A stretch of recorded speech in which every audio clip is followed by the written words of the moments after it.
finishing fast, already try. Oh, beautiful counter to the takedown. Thank you for joining us tonight. A disadvantage to Zayef, but then he... Waiting too much on Trixie. Nice shooting, but turning.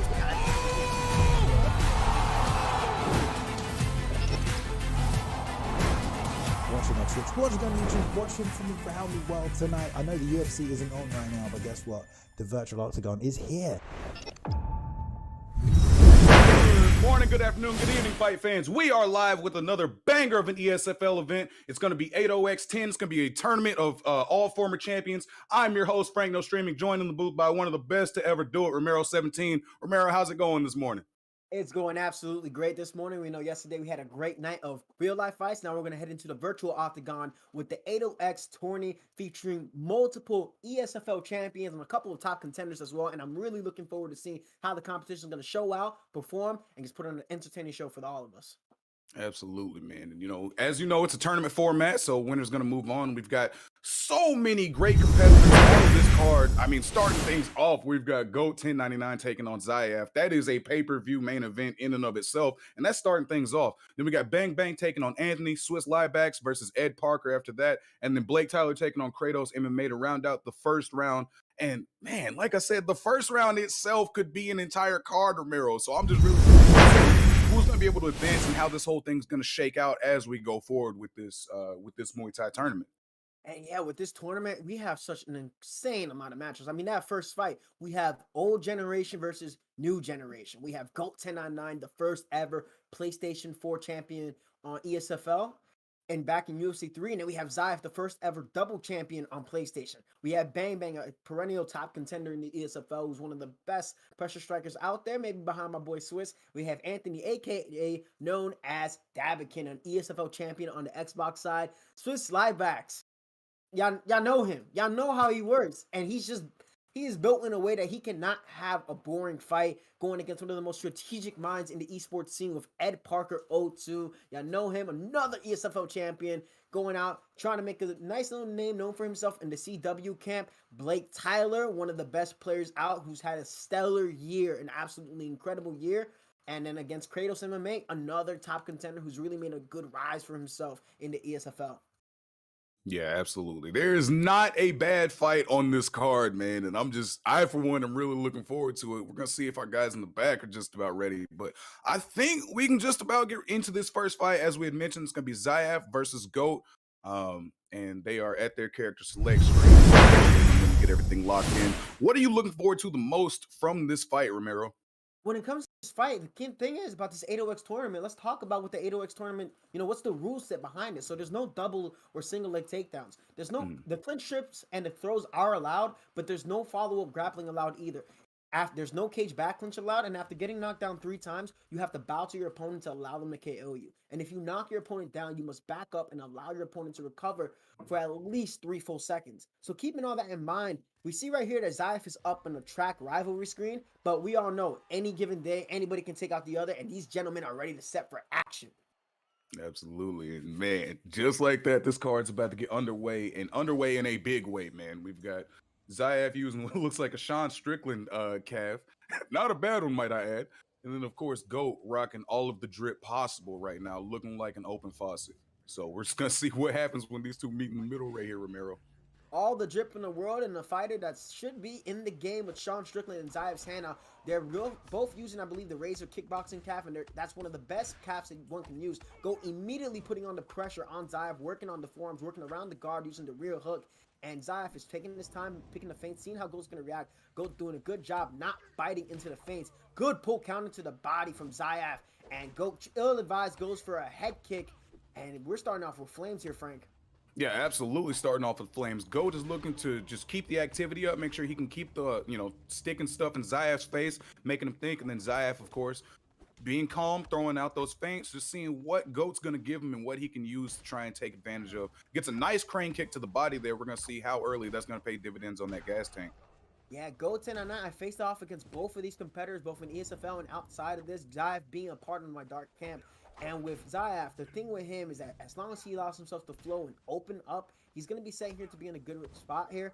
With Goat 1099, you cannot allow him to get into a rhythm where you're reacting to him. So both gentlemen, both elite, good head kick from Zayaf to chip away at the head elf here. But if you allow Goat 1099 to find your rhythm and then break his rhythm and then allow him to tag up on you, it's not going to be well. But both of these guys being very intelligent with the entries. Zayaf getting a little bit creative. It is the CAF tournament after all, but a good uppercut counter backs Goat off.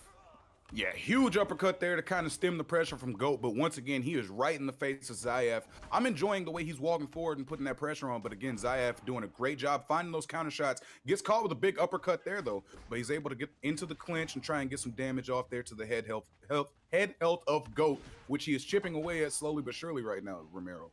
Yeah, and I'm pretty sure, I don't know if it's a limit of 3 clinches per round. That might have been something that might have been left out in the rulebook, but Zayaf goes for his first clinch, and I see a slip straight there, but it does not rock Goat 1099. Who's just out of range, goes for a spinning Zabit combo that that is on that Razor Calf. Good work to the body from Zayaf YouTube. And Goat, he's playing a very smart game, right? He's making sure he's not exchanging when his short-term stamina is low. He's trying to catch Zayaf, and a beautiful pivot launch from Zayaf YouTube to avoid that clinch attempt. That's 2 down left for Goat 1099, but Goat, gotta be careful of him. You can never count him out, and I see what he's trying to do here, but Zayaf, again, with the creativity. Yeah, beautiful job there to throw that spinning back kick whenever, you know, your opponent might think, all right, the roundhouse didn't miss, now it missed, now I can go in and, you know, throw my own offense, but good job there by Zayaf to just make sure something else is behind it. Does a good job there with the pull, going back to the body. He's starting to work at the stamina of Goat. You can see a bit of a difference starting to shake up here, Romero.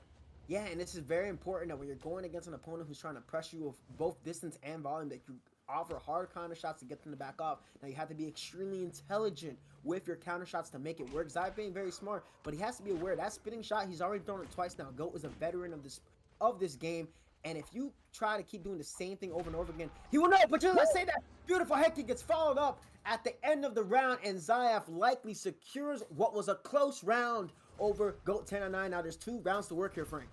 Absolutely. That was a very close back and forth round. I was going to ask how you were seeing it. I had actually felt like I had Goat a little bit ahead up to that point, but that rock should be enough to swing the judges' scorecards in favor of Zayaf. But Goat seems like he has no interest in getting to the scorecards because he is starting round 2 on fire, staying in the face of Zayaf, throwing a lot of combos, but Zayaf being very defensively sound and responsible, doesn't let too much damage get through. And now he's looking to find his own counter offense here. Very educated. Oh my! Ooh. There's no way he just did that. Incredible! Beautiful slip. Wow! He slipped. Goat slip counter, knowing that he was going to try to slip that. That is one of the hardest things to try and do on this game. Zayaf, well done, buddy. But Goat, now he's looking to sidestep. He sees what I was talking about with that spinning strike. Every single time somebody does a spin, there's a good chance that shot's going to be a straight shot. So Goat is ready to slip, sidestep, and land a hard counter on Zayaf, and that can result in a flash KO. But incredible knockdown from Zayaf to respond against the pressure of Goat 1099. Yeah, absolutely. And now, if you're Goat, I mean, do you keep going with the pressure? Do you stay, you know, trusting in your own offense and your game plan thus far? I mean, you're Goat, so you probably don't have any reason to really go away from it. But you've already suffered that knockdown and a rock, you know, earlier in the first round. What adjustments would you be looking to make in this situation if it were you, Romero? If it was me in Goat's case, I know he's very confident in his ability to fight in the pocket, and it only takes one mistake to get this done and over with, especially in a game where flash KOs can happen seemingly out of nowhere. But when it comes to, I think the leg kicks will work well. Zayaf has shown to struggle with leg kicks. I've used it against him myself to a very high degree of success. Good clinch attempt from Goat 1099, and that's what you gotta do. You gotta change up your exit strategy, but nice spinning heel kick out of nowhere. Don't want to throw that too much and risk getting ducked and KO'd. Spinning heel kick from Goat 1099. That's exactly the type of switcher that you need in a fight. Exactly. I mean, you got to throw those random, not random, but those off-time spin attacks to just really give your opponent more to think about, keep them off rhythm, and then be able to get your own offense. But Zayaf is doing a great job of finding his rhythm and, you know, countering and slipping the shots coming back from Goat to keep himself out of too much trouble and put his opponent in more. That uppercut has things looking great for Zayaf, not too great for Goat. He's on the back leg trying to recover, but I mean, right now Zayaf is looking like he's in a great flow, another rock, and now it's just not looking great at all for Goat. That's his second knockdown that he has suffered. And, you know, as you know, one more, and it's a wrap, yeah. Yep. There's always a puncher's chance. There's always a chance of a flash KO. Now, Goats, you see the stamina getting worn down, and this is what I tell a lot of players on my channel. You see how active Zaev is with his counter offense and his defense. This is how you got somebody out who's pressuring you. It's not enough to just hold high block and run away. This is active defense, very active counter offense, and this is exactly what to do against an absolute veteran of this video game too. This is just an impressive performance from Zaev, and we gotta see how Goat's gonna respond in this third round. As it seems like we're gonna get there. And let's make no mistake. I mean, we've been talking about the success that Zaev has been having. GOAT is still one of the absolute best in the world. There is no question about that. There is no, like, his stock is taking no hits from this, in my opinion. Like, GOAT is still one of the best and would wash most people on the planet any day of the week. So, I mean, just, you know, because Zaev is getting the better of some of these exchanges right now does not mean that GOAT can change this in a snap of the fingers and just have this all going his way. As you said, flash KOs can happen. It only takes one shot, and we're going to see if he can find that shot here in this third round. He's going to need that shot for sure with GOAT 1099. Now, he's a hard worker, a grinder on his game. He streams plenty a lot. You got to show GOAT 1099 some love on YouTube if you haven't already, and watch the ESFL champion work. Now he's here live.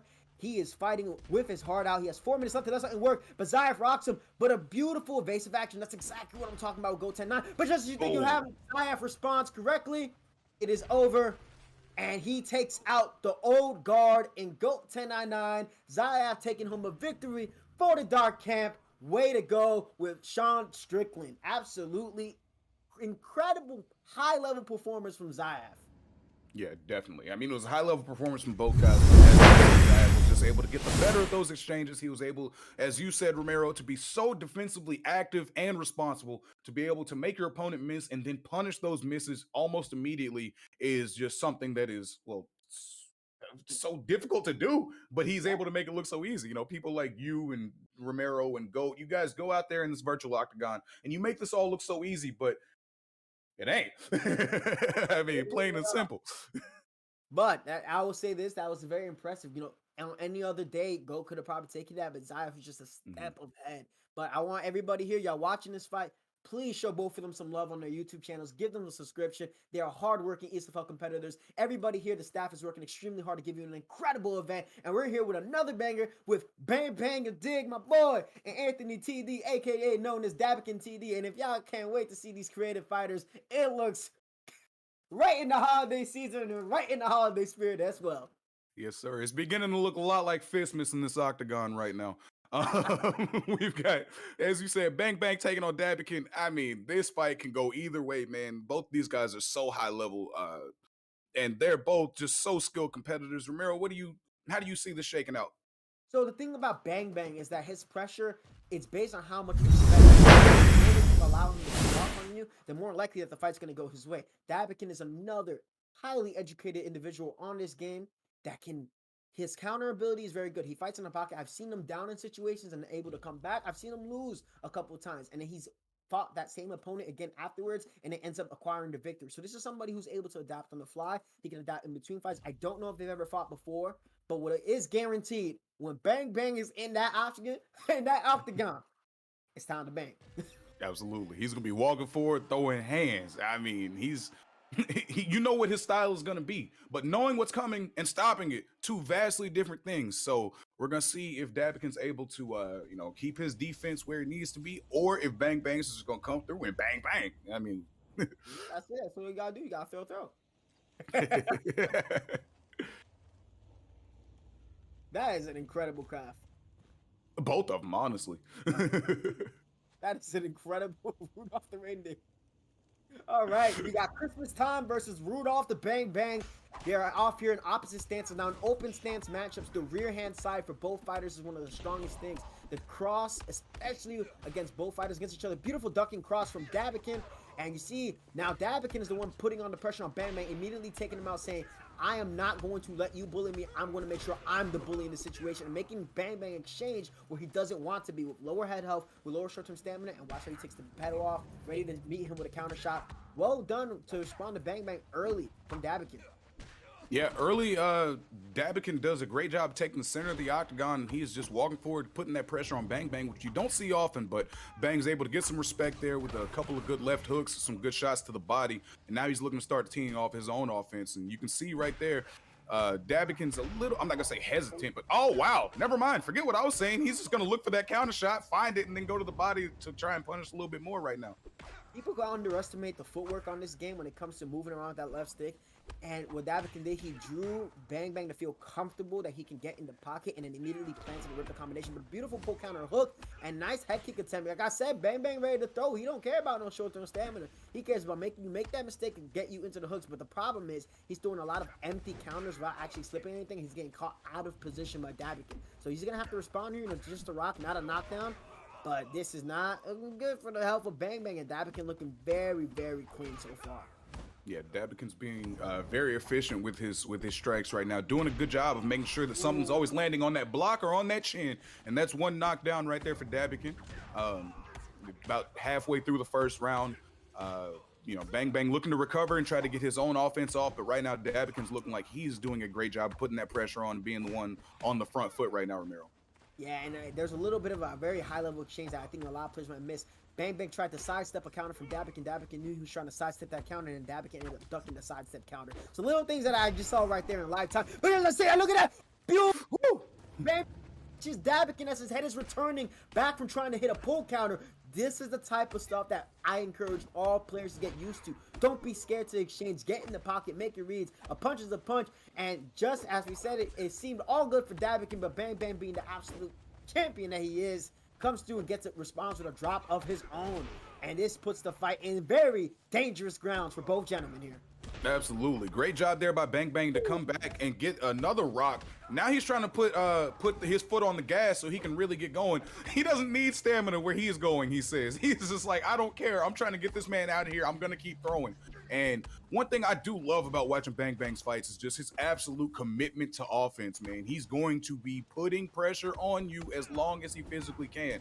And, right now Dabikin's trying to do a good job of putting the counter shots up and making sure he's throwing out the good defensive strikes as well, like that uppercut to get that knockdown back, but a rock right there at the end of the round. Man, these guys came to throw. Bang Bang definitely went into the Swiss Lieback school of no stamp gang, because that's what he came to do. Now, Dabikin is ahead. He has 2 knockdowns to Bang Bang's 1 at a stamina disadvantage. On paper, this is going to have to be the comeback of the ages for Bang Bang in order to take out Dabikin, who seemingly has the advantage just a little bit when it comes to steps there. The cross beats the hook. This is what I mean by those open stance matchups, that rear hand. So much work. And he a third time. The fight.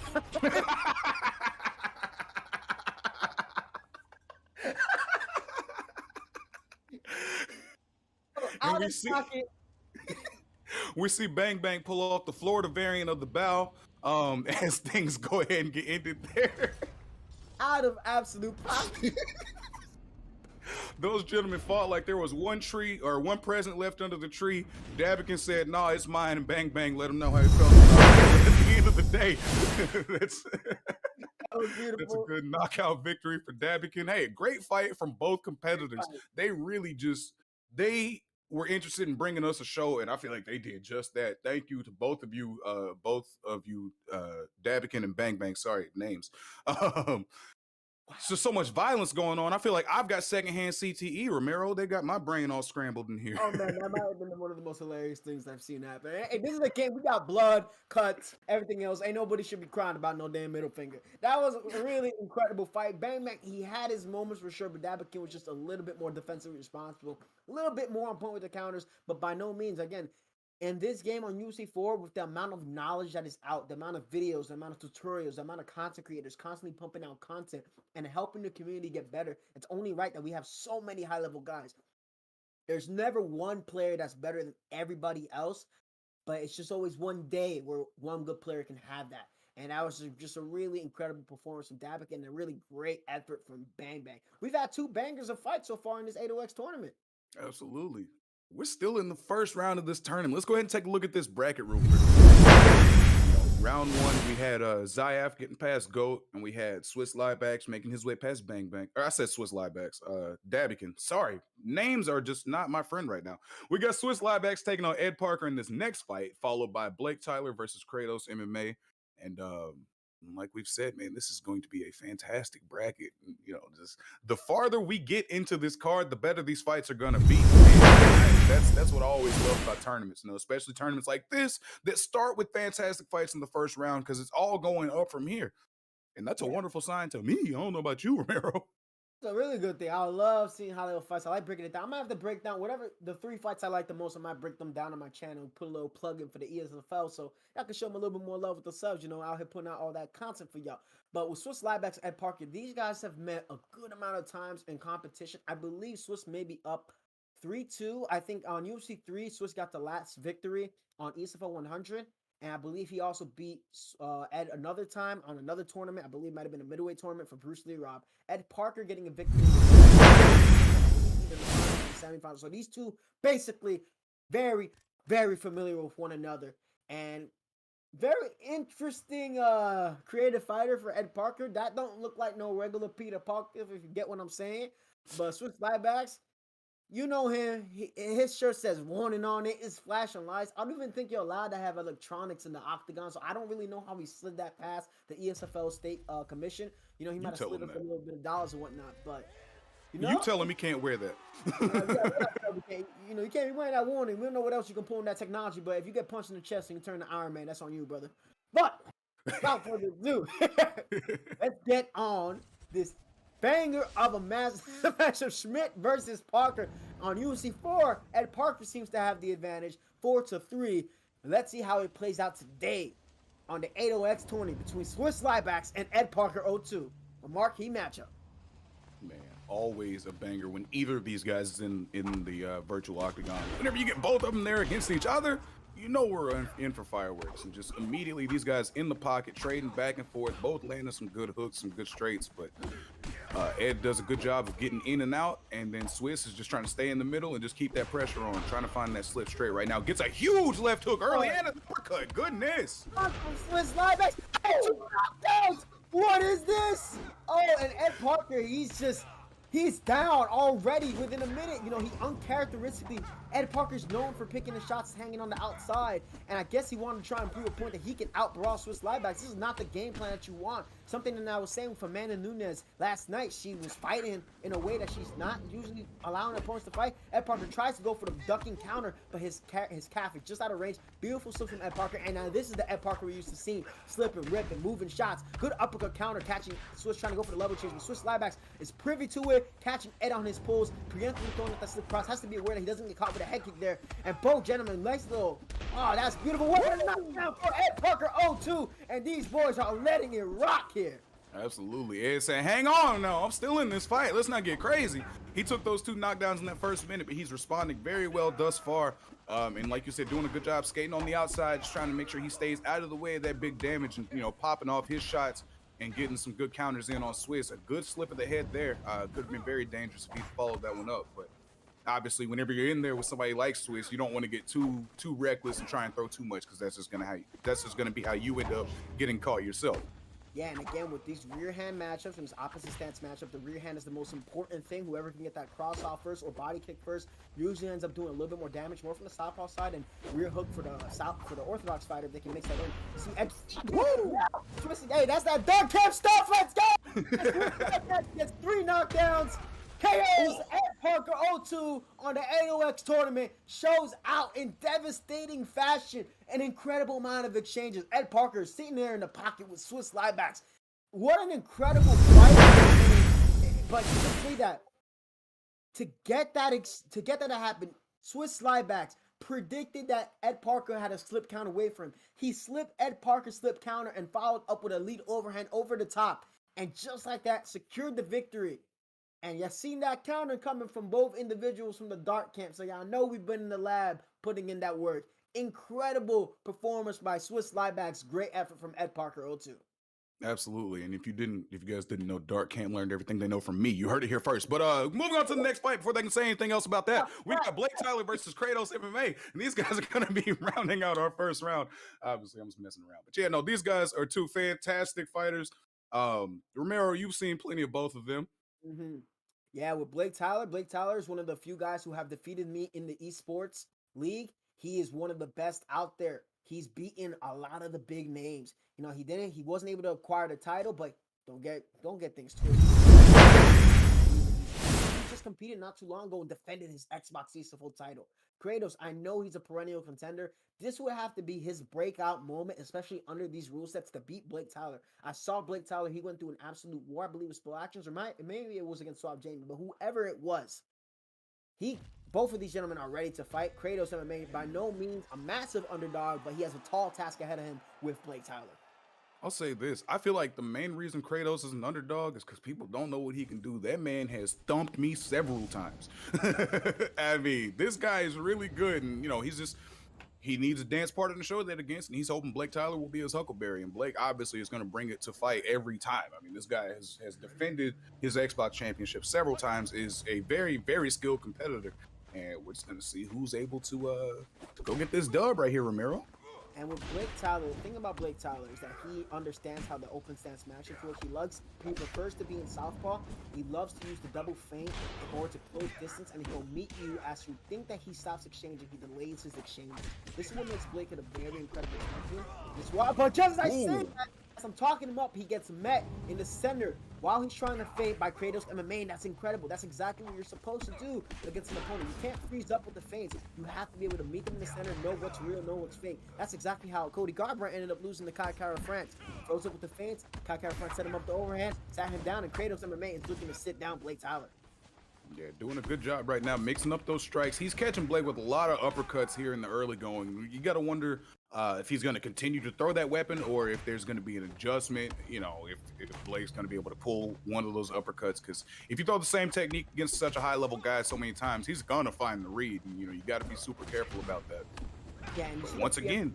Woo, that cheeky knee from Ea Sports UFC 4. But in that case, you know, that hook probably should have landed. But you see what Blake is doing right now? He's preemptively ducking. And what I know what that does, when you constantly keep ducking, right, you're going to force your opponent to want to direct their hands to your head down there. Blake's going to look to try to set up a slip counter. And right there, he's going to the body, right? He's seeing how he's reacting. You do not want to allow Blake Tyler to slow down the pace to his rhythm, to his way that he wants to fight. Good evasive option there. Evasive action, from Kratos MMA. Now he's working, not allowing Blake Tyler. He needs to take that away. Good head kick again from Blake Tyler and a body teep to maintain his distance, try to build up a short-term stamina. Yeah, and can we just take a moment to comment those pajamas, man?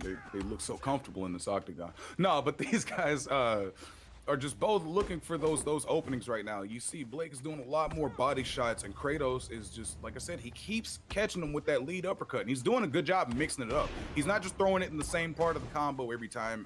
He's finding different homes for it, different angles, different looks, and he's just able to keep getting his offense through. But those knees to the body are definitely going to start to play a part sooner than later if he can keep landing those. Yeah, one thing that Kratos has to pick up on, whenever Blake Tyler follows up with a naked straight from distance, he's throwing a head kick right after, and there's a chance for a flash KO. If Kratos MMA is able to make that read, he ducks and throws his own head kick. Tries to go for an empty slip and gets into Valhalla on that uppercut by Blake Tyler, and just like that, what seemed like a strong start for the underdog in this situation, Blake Tyler responds accordingly. And this move, my lord, it's a knee, and a knee sends him down to the canvas. A la Cejudo versus Cruz there. And it seems that Kratos MMA, he's wilting a little bit. He had a strong start, and Blake Tyler's finishing strong. There's the rock. Almost gets him with that lead uppercut, and that is three. And that is three. Tell him to sit down. You're going to take this beating like a man. And Shoryuken's out.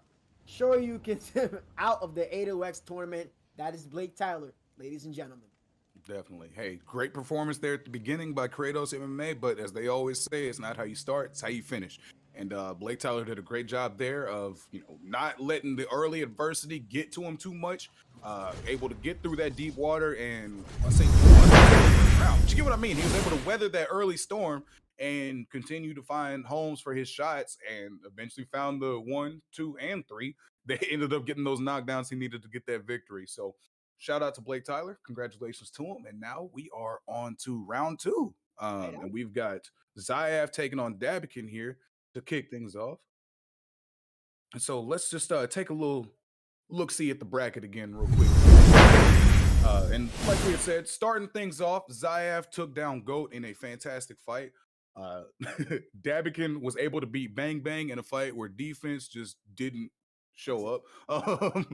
Swiss Liebacks versus Ed Parker was a great fight, but it was not the result that I would have called. I mean, if you would have told me that Ed was going to get knocked out in round one, I'd have been a little surprised. But whenever you saw the way Swiss Liebacks did it, hey, you can't take anything away from him. That man went out there and performed. And then, of course, we just saw Blake Tyler getting his victory over Kratos Mma after some early adversity.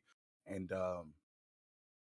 now we've got the winners moving on, and things are shaking up to be a pretty solid afternoon so far. Remember?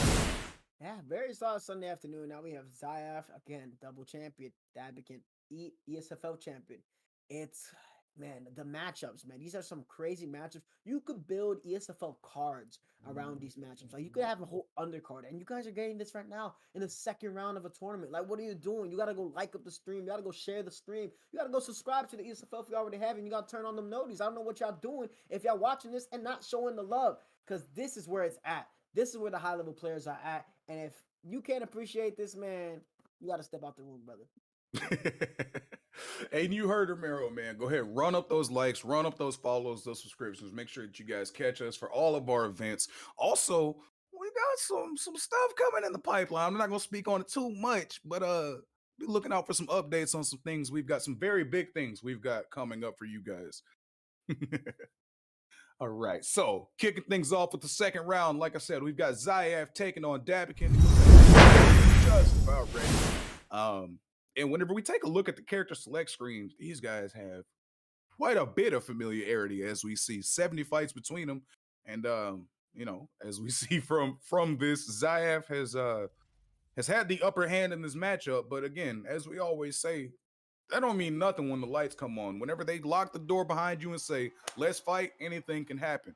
So I wanna know something outside these fights. Why everybody got the short hair Drake fade going on? Like I gotta understand what's up with the fade. I don't know. Is it giving y'all superpowers? I need to talk to you. I mean, that ain't no fade there from Mr. Christmas time. But the Sean Strickland calf got a little bit of a fade. I'm gonna have to have a discussion about that. But without further ado, we're heading in here into this round number one. Zayaf versus Dabican. Round one of round two of these 8OX fights. Glove touch him up, and we are ready to go. Zayaf already immediately pumping out the feints. Dabican, nice little lead hook after he throws a double jab. And notice the fight's a little bit slower as opposed to how they were when they're fighting the first few opponents. In this case, whoever is allowed to build their lead first is likely going to acquire the victory. And a beautiful jab, lead hook, spinning back kick for Zayaf. oh, followed by a beautiful crane kick to the body. That was a beautiful strike right there. And it looks right now Zayaf is content to slow this down and maybe try and take a little bit of the wind out of the sails of Dabican. So maybe he can try and, you know, stop this fight before it gets started. You know, not give Dabican the chance to really get into that offense going by taking away that gas tank. And he's peppering that body really well thus far. But a good job there by Dabican to use that footwork to get out of the way and then punish there on the re-entry. Zayaf does a good job of having these set preemptive counters to the body against his opponents. Doesn't take every single opportunity to counter, which is a good thing. If you keep firing a little bit too soon, you could run the risk of getting yourself hurt. Dabican does a good job catching Zayaf with the uppercut, but Zayaf responded well. You see the front kick there. See the double hooks there, catching Zayaf right there. But look at that. See, I'm pretty sure Dabican has seen, all right, Zayaf is throwing that lead body kick. I'm going to crowd him just in case he starts to throw that spinning kick. And if you crowd your opponent or sidestep, you can get a very devastating knockdown. Good preemptive duck there. No, reactive duck there from Dabican, excuse me, to avoid a counter shot from Zayaf. And now he's pressuring. You don't want to be here in the ropes with the Kumite. Catches him in that cross. This is the same stance matchup. And very slowly, we got to see who's going to will here, Frank. Yeah, you know, Zayaf is being backed up right now, but doing a good job to make sure he's not keeping himself just all up against those ropes. As you said, that's not where you want to be. That can, you know, hamper your countering ability and your ability to slip. Good job there by Dabican to catch the kick. But, you know, Zayaf is still fighting back even when he's in this corner, but Dabican's trying to make sure, all right, you're throwing a lot of these kicks. I'm going to stay in your face, not give you that option and take away one of your weapons so he can hopefully build upon his own offense and, you know, start to find his own flow here. What I love about this new generation of players that's been rising up on UFC 4, they've learned from watching all the vets on UFC 3, and now they're setting up their counters for the counters, like just predicting so much better. Like if you would have told me 2 years ago that these guys, look at that, ducking the counters before, people say, oh man, that's a wrap right there. the game is built for you to open up every single counter offensive option and defensive action possible, and you have to take those risks and not be scared to exchange. And Davikin doing a good job changing up the shot selection, forcing Zayev to react to him. Again, whoever gets the ebb and flows of this fight first. Now Davikin, his head off is reaching the flashing point. You got to be really careful there. And just beautiful head movement from Zayev. Doesn't want to get caught on the hook. Nice little, the famous unibot combo, jab, rear hook, jab, cross, one of his favorites back in UFC 3. And it's very close round. Zayev with the cheeky knees. I guess he was trying to go for a front kick. And now there's a little bit of jab pressure from Davikin. He just keeps popping those jabs, hoping that Zayev is going to respond with slipping head movement. And Zayev reads that, evades out of the way. Tight round.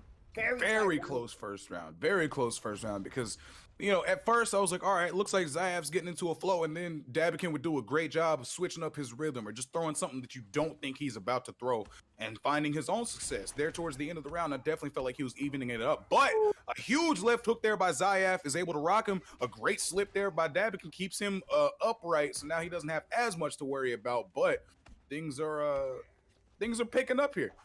Yeah, for sure. Zayev has to be a little bit careful. I see that he's trying to go for the pivot lunge again. We got to be careful. You don't. Oh, look at that. Look at that. Beautiful. Well done by Davikin in order to slip the slip counter of Zayev. Doesn't get a rock there, but now he does. Hurts Zayev expeditiously.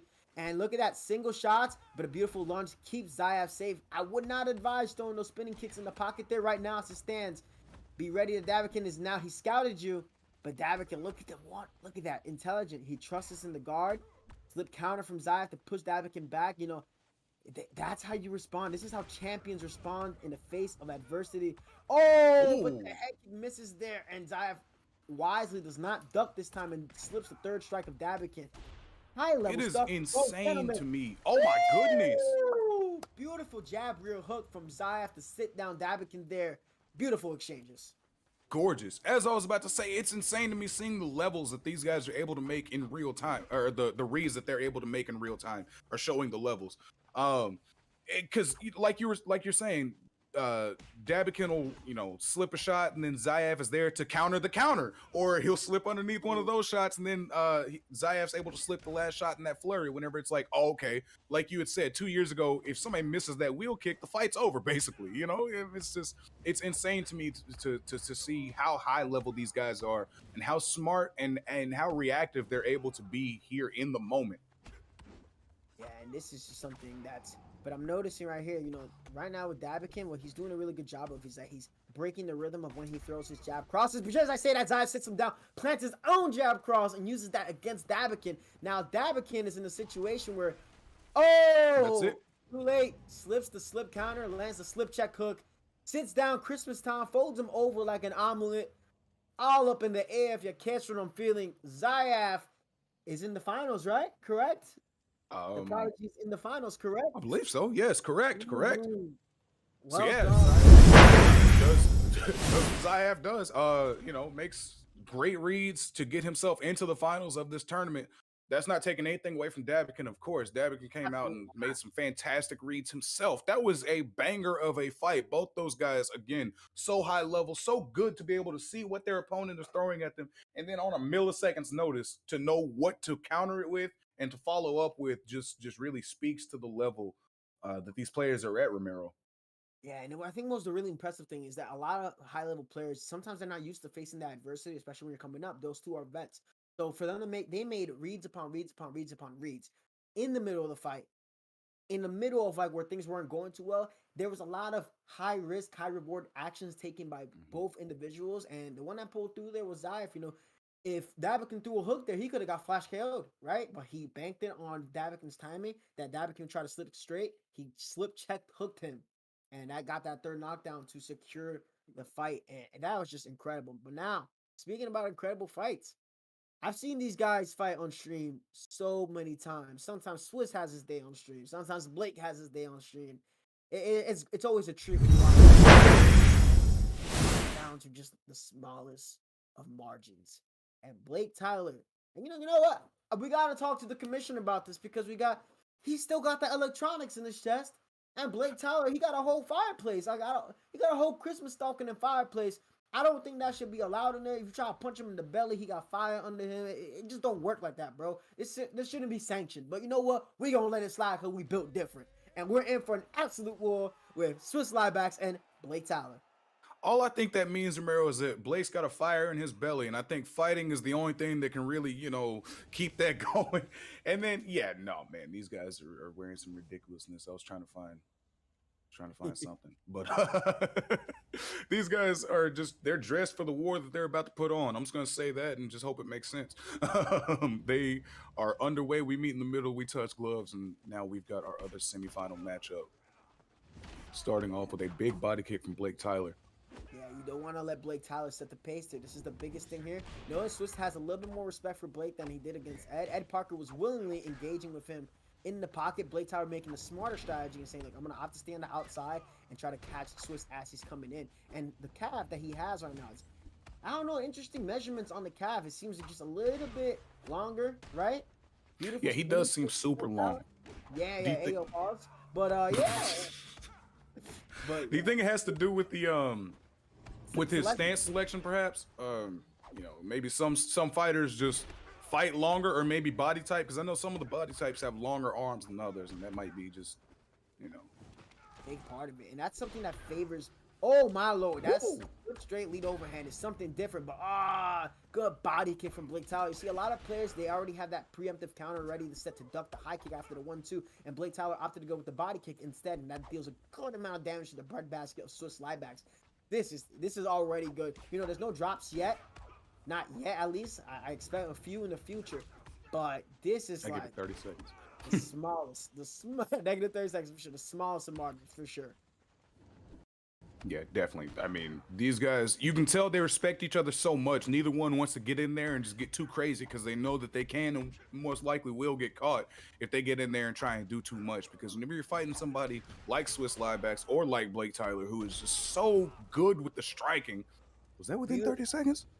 He caught him right there. He caught him right there. Liebacks tried to exchange when he had a low short-term stamina and got sat down by the rear hook and gets hit by the rear hook again. That's two knockdowns, right? 2 knockdowns for Blake Tyler. That's 2. One more will seal the deal. Swiss is like, you know what? If he knocks you out one more time, it is what it is. And he gets sat down a third time. Beautiful rear hook counters. Again, that's so important in an open stance matchup. Blake Tyler takes out Swiss Liebacks. And again, it just takes one. Just takes one little adjustment. Now, Swiss, he wanted to get him out of there. Couldn't do that. He just needed a little bit more patience. Blake Tyler takes him out with the I'll be good brand. A heart on the little fade, but I was about to say, we'll see if we can get the heart DLC, right? the heart DLC. But yeah, no, great fight there by Blake Tyler. Great adjustments made. Like you said, Swiss was trying to come in and take his head off, and he was able to find those shots to avoid that. He was able to, keep his head off of the center line and strike back whenever Swiss was trying to come in. And, like you said, it only takes one. He was able to get one good shot in that snowballed into 3 knockdowns, and here we are almost at the finals. So, that's the way it goes. And that's why I try to tell players that things can snowball relatively quickly if you are on point with your... You know how many times I get sent screenshots like, I knocked this guy down like 13, 14 times. Now, granted, I'm sure at some point the guy got to get out of there. But on some point, there's fights where I've seen guys get knocked down with no rocks whatsoever. It just takes one counter and it's a wrap. So you got to up your game. You got to step your level. There's plenty of footage out there for everybody to get better. And I think every single fight in this 8OX tournament is worthy of some type of film study if you're looking to become an elite player, for sure. But we're going to have a banger of a Absolutely. And before we get into the finals, we're just going to go ahead and take one last break and give you a quick recap of what has led us to this point, the road so far, if you will. Starting things off, we had Zayev able to take down GOAT in a great back and forth performance. Swiss, I keep doing that. Dabikin was able to beat Bang Bang. I see Swiss's name. Anyway, Dabikin was able to beat Bang Bang. And then Swiss Liebacks was able to take out Ed Parker in round 1. Blake Tyler was able to skirt past Kratos Mma. And then, of course, in round 2, Zayev was able to take out Dabikin, just, being a little bit ahead of him there. And then we had Swiss versus Blake just a moment ago, and Blake's counter-striking proved to be just a bit too much this time for Swiss. And as you had said earlier, Romero, those guys can fight 10 times and it'll go 10 different ways. So, I mean, if they were to fight again tomorrow, it would probably be a different result. But today, here at the 80X tournament, we've got Zayev versus Blake Tyler in the finals. What are your thoughts on this so far, Ramiro? How you enjoyed the day? I mean, I've seen it. I've seen it plenty of times, right? Look at that rivalry, right? Zayev has the advantage there, but what have I said this entire tournament, right? There is no one unbeatable player, right? There's no one great player. It's just a matter of margins. And Blake Tyler, he may be under on a track rivalry screen right there against Zayev, but I've seen him beat Zayev before. I've seen Zayev beat Blake before. And it just comes down to who's going to get the job done. Now we have, maybe it's blocking all the body shots that can come his way. But Zayev, with Sean Strickland, he hasn't been added to the game. I think, you guys got to update your roster a little bit. We out here making creative fighters and whatnot for y'all. But I think, obviously, I'm going to root for my boy, right? I'm going to root for my camp members, right? Maybe got to look for some vendors, but by no means. Look at that. Even on the rival screen, it says Nemesis, bro. It says Nemesis. that just lets you know, man. They know each other. They know what the other one's about, and it's going to be on site. So. Right. I catch you. He catch you at a Walmart. It's already time to slide. You feel me? Right. This is gonna be even. There's no jumping. Ain't no calling for the guys. No, these guys are just gonna meet outside and run phase. That's it. That's how y'all do it. So right here we got Blake Tyler with Bojangles Tyler, and then we got Sean Zayev going up fighting in the finals. Is this the best of 3 or just a best of 1? This is the best of 3. Woo-wee. I just want to say, Ramiro, Sean Zayev kind of a bar. Y'all got a little something. Some people say I look like J. Cole sometimes. Okay. I won't tell them that, but no, these guys are getting busy here in the octagon. You see Bobby Bojangles already taking the center of the octagon, taking that initiative. But we've seen in this tournament, Zayev does not mind fighting off of the back foot. He can do so very well. He can also fight well coming forward, as he showed us with that 1-1-2 right there. And a good double body kick.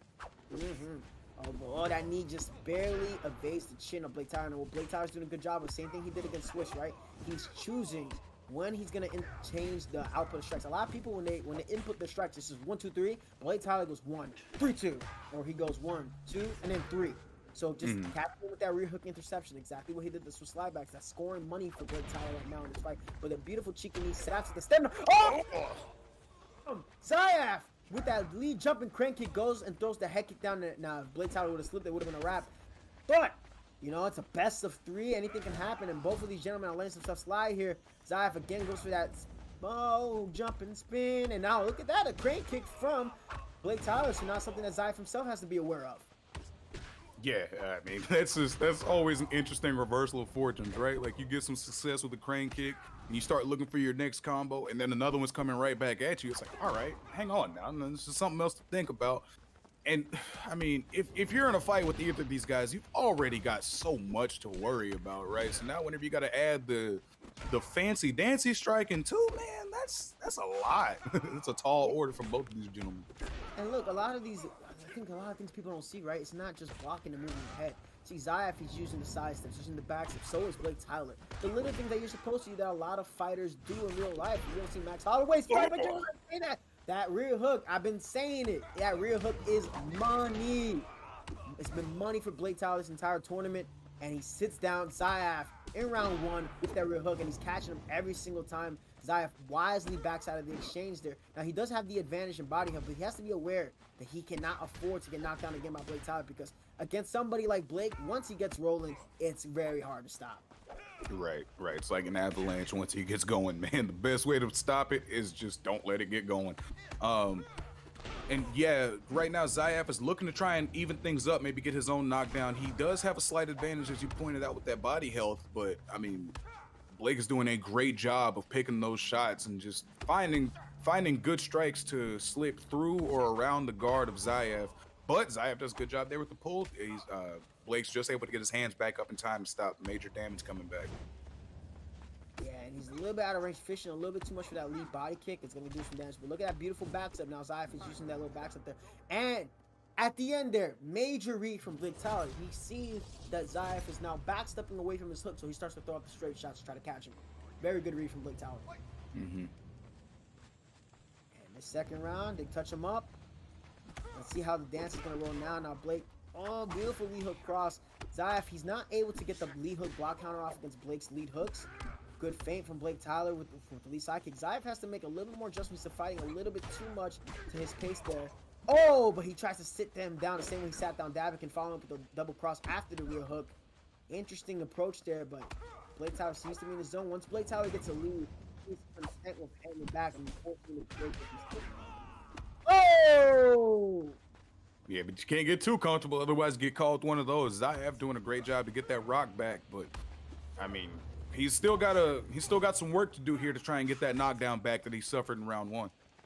Yeah, the knockdown's gonna be the problem. I mean, if this fight even goes to the scorecards, I'll be very surprised. He tries to go for the clip. It's caught in that vulnerability, but well done slip to avoid from Blake Tyler. You know, that rock is one thing. You rather get rocked than knocked down, especially in a rule set where it's 3 knockdowns a wrap. Zaev is trying to make the decision to go southpaw, try and take away the rear hook of Blake Tyler. Beautiful pull counter, but again, I think Zaev was holding block, and that's what's messing him up a bit on the timing, and Blake Tyler is recognizing that. And look at that. Once Blake Tyler starts to flow, takes you out of your game. Now, this is the best of 3, and a beautiful rock from Zaev. Zaev, is he going to pursue the finish? No, he's recognizing there's 3 rounds left to work. And if he overextends on Blake Tyler, it can be a wrap. So very smart decision there. Blake Tyler now responding with the crosses on the pulls of Zaev. Well done. Both of these gentlemen, just an incredible fight. Yeah, definitely. Zaev is absolutely smarter than I am, because I would have been going guns blazing trying to get that knockdown back whenever I got that rock. But that's why he's one of the best in the world, and I'm not. Both these guys are putting everything on display right now, man. They are just showing the will to win and just the smarts that they have between the ears, man. Seriously, this is such a psychological battle as well. Just getting into your opponent's head, trying to figure out what's he trying to throw at me, what I want to throw at him, and then having to go against that so you can, you know, try and counteract the reads that you have made and been making, you know, at this point in the fight.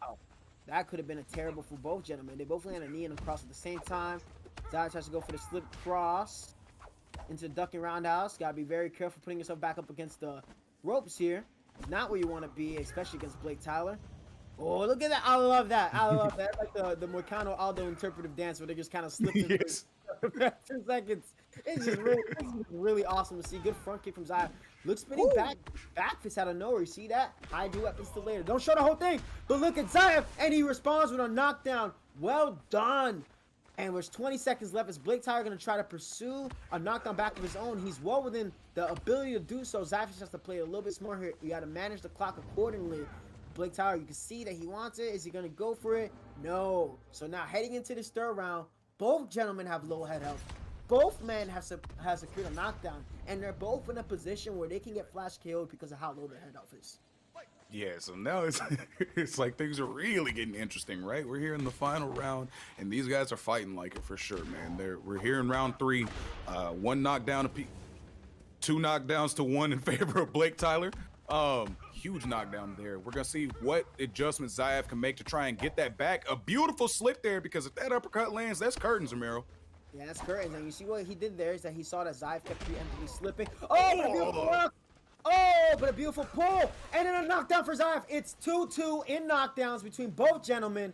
Whoever gets secures the next one. What a beautiful war. How can you not respect both of them? They are both 2 incredible competitors showing out for their camps right now. And I am just impressed by the finest degree by both of them and what they're able to do here in this fight. And Zaev with another rock and sits down with Tyler to take the first one in the best of 3. Zaev, he's up an advantage. Let's see what adjustments Blake Tyler can make, because this is not over. That was neck to neck.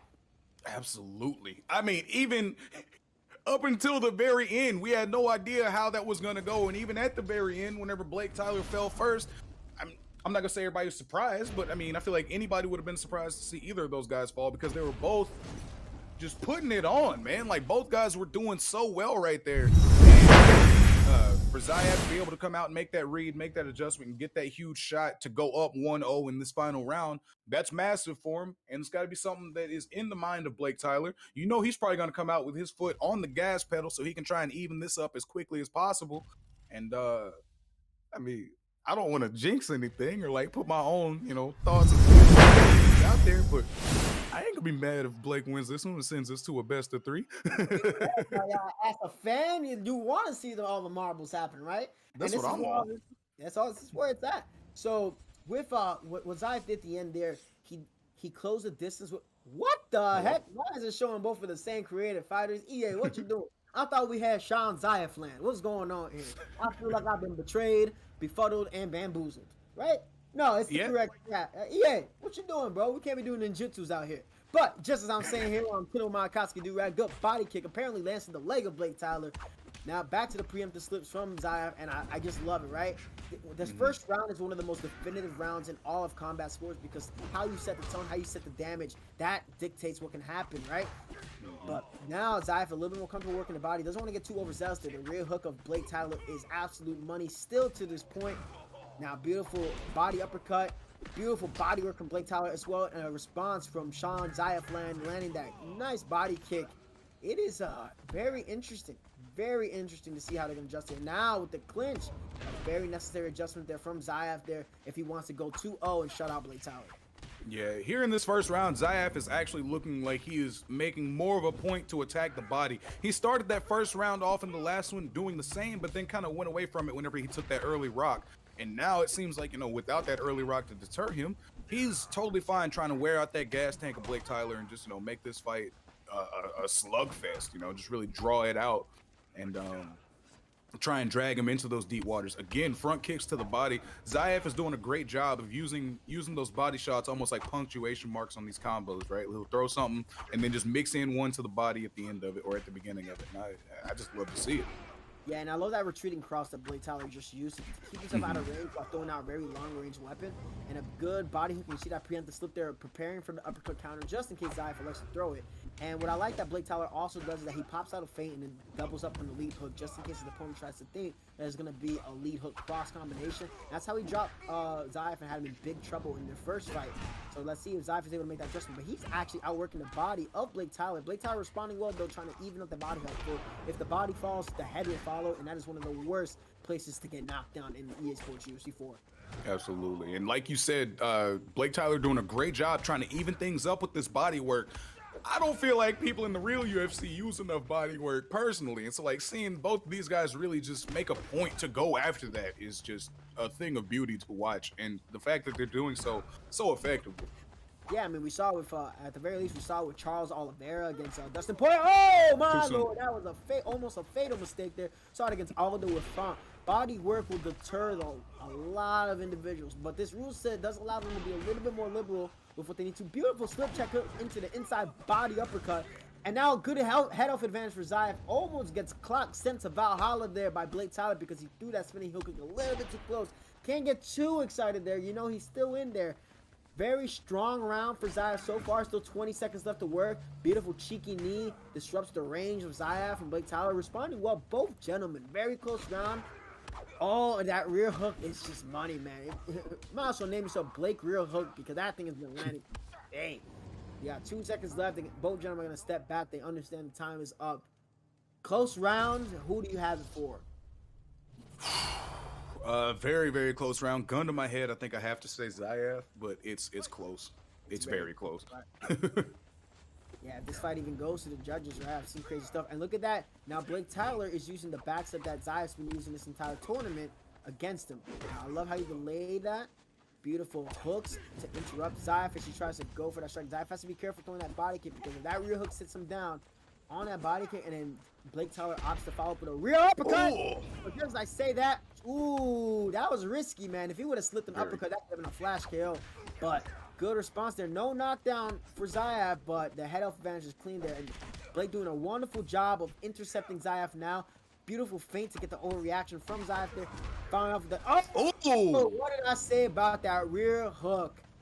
Yeah, it has been working the entire tournament. Since we started this thing off, man, he's just been throwing that rear hook out and catching bodies with it, man. Like he's had so much success with that rear hook. And obviously it's so much easier said than done. You think, oh, well, there's got to be some defense for it, but he's so good at mixing it up, mixing in his timing when he's throwing it. Like you had said, he's really good about going 1, 1, 2, 3, 1, 1, 1, 2. You know, it's just the keeping people off their tempo and off their rhythm like that is just something that I don't think can be taught personally. And it's just it's Takes time, man. yeah, exactly. It's just a compliment to Blake Tyler for being able to make those reads and for being able to switch his own tempo like that. Oh, beautiful, well done. Cool. So just against the rear hook against Blake Tyler. So Zayev made the switch back to southpaw so he could take off a little bit of the sting, and then opted to use the backstep to land his own rear hook counter to sit down Blake Tyler, even up the score. And he just flipped straight. I ain't gonna hold you. My boy Zayev, that's a little bit of a EA love there because he went to go for the side kick and it turned and converted into a knee.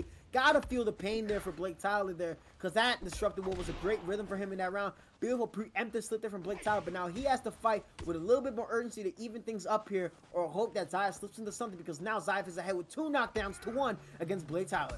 Yeah, you would think Zayev would give him the homie stock there, right? No, no. Here in the tournament, there's no homie stocks, obviously, and Zayev is trying to put the finishing touches on this tournament. He's trying to keep marching Blake down. He's got about a minute to work. He's gonna see if he can get that 3rd knockdown that would net him that victory. But obviously, he's got to be super careful because Blake Tyler is always a dangerous opponent, and he's always going to be able to land that rear hook as he did there. Yeah, and right now, all Zayev has to do is manage the clock accordingly. There's 40 seconds left. There's no need to do anything stupid. No spinning heel kicks that will end up you getting dropped. Nothing that you need to do if you've already secured this round and you're 1 knockdown away from winning this entire tournament. But look at that work from Blake Tyler. Just intelligent. Like, you know, he's not panicking too much. He understands, look, if I can get him out of there, then we go to a 3rd fight. So he has nothing to lose. Zayev is the one that has something to lose. He has to maintain his composure as a potential champion here in this 8OX tournament. We got ourselves some story and some drama. Absolutely, man. This is a fight here through 2 rounds. Obviously Zayev is up with the 2 knockdowns, but if Blake gets into a rhythm, that can change in a matter of 5 minutes or less. You know, I mean, it's just once he gets going, it can be such a difficult thing to get on the other side of. But right now, Zayev is trying to do his best job, staying out of that range and making sure that he doesn't get that chance to keep going, to get going, to start doing his work. Yeah, and if I'm Zayev, oh, rocks him. What I was gonna looking say, to get the finish. No drop there. I think he wisely pulled away, seeing that Blake had that full counter up and ready for him. But if I'm Zayev now, like, you've thrown that slip straight to the head kick twice now, I would follow up with a lead uppercut right afterwards. Because if you do that, ill-advised, goes for the clinch attempt, gets caught on low short-term stamina, and now, just as I said, you know, just making those unnecessary mistakes. And now Blake Tyler is right back in here. Momentum is slowly shifting in his favor. Zayev has to make a punctuation point to take away. You don't want to give up this lead because then it's going to go to a 3rd fight, and then that pressure really touches zone in. So both gentlemen, they have a lot to fight here. That rear hook is catching Zayev. Ooh. That evens things up. Oh, wait, no, that was 3, wasn't it? That was 3, yeah. They're gonna teach me how to count one of these days, Romero. I always get lost after 2. That's where my problems usually come in. But a fantastic job there by Blake Tyler to never say die, to never give up, and to just keep working until the finish showed itself, man. He as we had said, after round 2, it was looking like it was, I'm not gonna say one-way traffic, but it was looking like Zayev had this thing in hand. It looked like he was, you know, what he needed to do to go get that victory. But Blake Tyler, again, able to bite down on that mouthpiece and say, no, I'm not done yet. I'm not giving up. I'm not, you know, I'm not taking any time off, and I'm still coming at you. And, you know, you keep chopping down at that tree, it's eventually going to fall over. So congratulations to Blake Tyler. And don't look now, Romero, but I got my wish. We are here for all of the marbles. Yeah, and the thing was right there that Zayev took an unnecessary risk with that clinch attempt. Late in the fight, when you have an advantage and like a slight advantage in head of, but in a fight that this close and it comes down to knockdowns, you whiffing on that clinch attempt, that's what killed you a little bit. 3rd fight, now the momentum is slightly shifted in Blake's favor. Again, it's come down to they both end up getting 2 knockdowns, right? For the other guy, neck and neck, as I always say, it's that close between the 2 of them. And now we're gonna see here, 3rd fight, coin flip, anything can happen. Both gentlemen are gonna put it on the line. Whew. I don't know about you, Romero. I feel like I'm getting nervous. I'm not anywhere near this fight. I'm not involved in this, but I'm over here like, oh my God, I'm nervous. Not Not a good start there for Zayev to eat a lot of massive damage there. That rear hook is working damage. He's allowing Blade to flow is not what you want to do. Now they're getting a little bit egregious with the knees. They just want to get too overzealous there with the body shots. We've seen Zayev lose before, I think, against Zayev, UFC Turkey, when he gets a little bit too overzealous on the body shots. That's what he doesn't want to do. And when he starts fishing a little bit too hard for the counters, when he gets in trouble. Good body kick there. Blake Tyler responding well, and Zayev is staying in the pocket when he doesn't need to be. This is something that he has to work on if he wants to take home his victory. Blake Tyler's recognizing that Zayev's a little bit overconfident in the pocket, and he's content to meet him there with that rear hook. Yeah, right now in this third fight, Blake Tyler's taking the fight to Zayev, man. He doesn't seem to have any interest in letting this fight get into the later rounds. He's trying to get him out of there and get him out of there now. But of course, you know, Zayev is super dangerous at all times, doing a good job of making sure he doesn't take too much damage. But right now, Blake Tyler is definitely getting the better of these exchanges.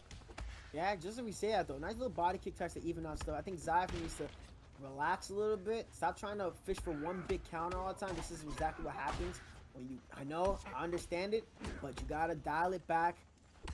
Slow the fight down to your rhythm. He's getting caught because he's backstepping a little bit too much, and he might be backstepping, holding the block, and that's what's resulting in a little bit of those freezes, and that's what's getting him nailed by these crosses and rear hooks from Blake Tyler. Blake Tyler looking optimal. Nice little punch there. And now he's back up against the ropes. Not where you want to be if you're Zayev. Good push back against Blake. Blake's probably going to look to use that pushback himself. Look, every single time that Blake Tyler goes for the jab cross, he uses that to close the range and expecting his opponent to fire back. And look at that, the lead hook, delays the timing one more time and catches Zayev once more. This is what you don't want to do if you're Zayev. He does a real good job winning that exchange. You have to be aware of the full counters of Blake Tyler. Yeah, and he's doing a great job of mixing up his timing in these exchanges, man. Seriously, it's like you can see Zayev's like, all right, he's done. It's my turn to throw, and then there's more of the combo. It's just, I mean, he's doing such a good job of mixing up his rhythm right now, and that's an invaluable skill to have. And again, with the rear hooks, man, he is just having his way with that technique this entire tournament. Yeah, and it's also just the way that he disguises it, right? It's kind of like, reminds me of how Volkanovski disguises his lead leg kicks. He's pumping out the fake one way, pumping out the fake the other, coming off of one angle to the other. It's just really, really beautiful how he makes something that seems so simple work so effective at the highest of levels. Fundamentals is everything, everybody. And look at that, closing the distance, using the jab, the poke out and prod. Just really solid response from Blake Tyler after that first fight. But just as I say that, Zayev gets the rock, body rock. Oh my sweet jeez. Wow, that was insane. And just like that, the body rock from Zayev changes the entire fortunes of Blake Tyler. Wow, that is not where you want to be with a body rock drop, because if that happens 2 more times, lucky it's creative fighters, because the health recovered very well there for Blake Tyler, and he's gonna have to keep relying on that real hook. Zayev is still having a hard time reading it, not recognizing it per se, but still in this fight, we've seen Blake come back, or is Zayev going to be able to keep the composure there and secure the victory? Yeah, we shall see, because that was a huge knockdown there at the end of the round. As you said, good recovery there from Blake Tyler, because his stamina is much higher than I had expected it to be. But if he keeps taking shots like that, it won't be. And that's the second knockdown, up 2-0 right now. So if things are going how they have been thus far, expect 2 quick knockdowns from Blake, and then we're just going to have to see what happens after that. But right now, Zayev is not looking to let it get to that point. He's trying to finish this right now. Oh, my Lord. The way he slipped that crane kick, good God. Oh, my Lord. That crane kick is like a Hail Mary strike, and he just saved himself. Woo! Now, if Blake Tyler comes back from this is just incredible, because that's one of the worst situations you could be in. Body health flashing. If you ever seen, oh my Lord, rock the body. Just might be it. Oh, it just might be it. He's trying to rock his body to the break of day. Oh, but he can't. He goes for the takedown. He has to get up. That's the right thing to do there to slow down the pressure of Zayev. Body health flashing. This would be a Herculean effort for Blake Tyler to come back. Rock your body. Oh, but catches the body kick. Oh, my Lord. Oh, hits him with the front kick to the head. Zayev just has to make sure he doesn't do any dumb mistakes. Body rock one more time. That's it. Oh, X title in the hands of Zayev. Let's go. Incredible best of 3 between Blake Tyler and Zayev. Wow, incredible.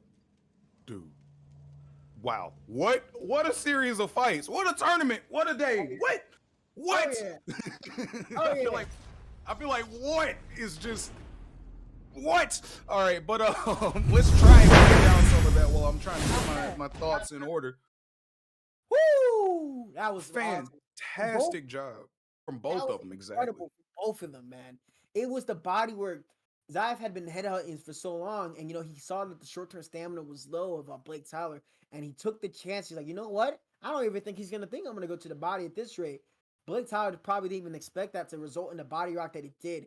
And I said this earlier, right? I said once the body goes, the head will follow, and that's what happened because Zaev recognized, look, I've been headhunting a little bit too much. I've been over relying on this head counter because it got me a little bit of success. I can't fall in love with it. Let me switch up my weapons.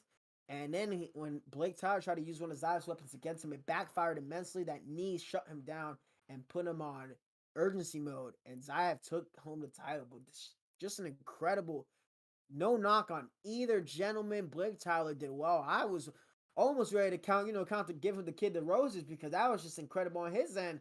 But Zaev, of course, can never doubt the young prodigy. Incredible. Definitely incredible. And I just want to give a shout out to everybody who competed on this card. Thank you. Thank you for giving us such an incredible day of fights. Thank you for coming out here and putting it all on the line for us, for our entertainment and for yours. Hopefully everybody out there enjoyed it. And if you did enjoy it, make sure you show us that enjoyment by throwing those subscriptions, those follows on all of our pages. Make sure you hit us at ESFL Gaming on Twitch and YouTube, as well as on Twitter, I believe. Just make sure you run up our socials, man. Come by, show us some love, see all of our events. Just show Romero some love. Make sure y'all go hit him up on YouTube. Romero 17. I'm about to hit 10K on YouTube. So if y'all watching this, run that up over to that 10K subscribers. I'd appreciate that. Matter of fact, run up the subscriptions for Zaev, run up the subscriptions for Blake, run up the subscriptions for everybody that competed on this tournament. Give them a subscription because they took the time out of their day to entertain. They put the time out of their day to show y'all what's that high-level gameplay. So many different avenues, so many different angles, so many different shots. It's just great. This is a beautiful film study for the entire community to watch and become better players together. Definitely. We're always thrilled to be here, man. Always happy whenever you guys join us. So make sure you catch us on the next ESFL card. That should be Saturday. And for Romero 17, I've been your host, Frank No Streaming. And we just want to remind you guys to catch us next time. Stay hydrated, respect women, support the homies. We'll see y'all next time.